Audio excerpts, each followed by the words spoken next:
Les volcans qui entrent en éruption partout dans le monde, est-ce que c'est simplement un phénomène naturel ou est-ce que c'est un avertissement pour l'humanité? En ce moment, il y a des volcans qui se réveillent un peu partout dans le monde, en Indonésie, aux Philippines, à La Réunion et même en Islande. Et tout récemment, sur l'île de La Réunion, la lave, elle a même coupé une route nationale. Donc l'asphalte du coup, il a fondu comme du beurre et une immense colonne de cendres s'est élevée à plusieurs milliers de mètres dans le ciel. Et les médias disent « ce n'est qu'une activité géologique ».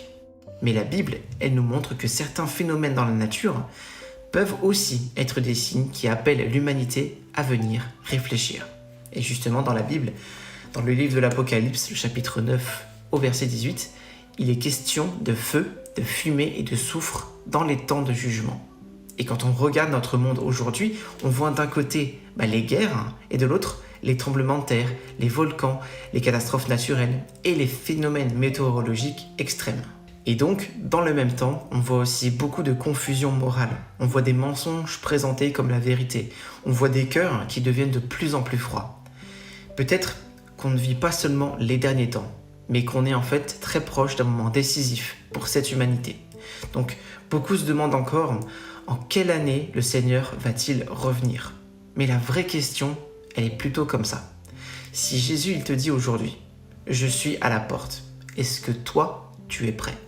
La Bible, elle dit que notre vie, elle est comme une vapeur. Elle apparaît un instant, puis elle disparaît. Alors, face à tout ce qui se passe dans ce monde aujourd'hui, qu'est-ce que tu dois faire? Premièrement, tu dois te réveiller spirituellement. Jésus nous a dit « Veillez et priez en tout temps, afin d'échapper à tout ce qui doit arriver. » En fait, c'est le moment de revenir vers Dieu et de prier avec vigilance. La deuxième chose, c'est qu'il faut que tu te repentes et que tu reviennes vers lui. Donc la Bible, elle dit « Sois zélé et repens-toi ». Ces événements, c'est pas là pour t'effrayer, mais c'est pour venir te rappeler que la porte de la grâce, elle est encore ouverte aujourd'hui.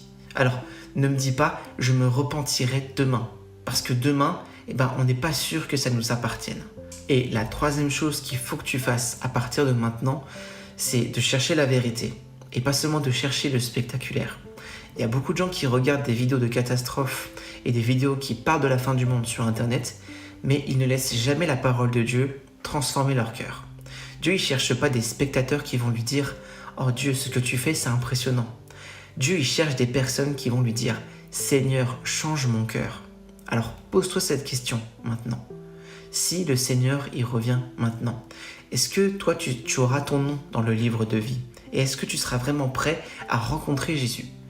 Donc, si tu sens que Dieu, il te parle à travers ces événements récents, tu peux écrire dans les commentaires « Seigneur, je veux me réveiller et revenir vers toi ». Et tu peux aussi partager ce message pour réveiller ceux qui dorment encore.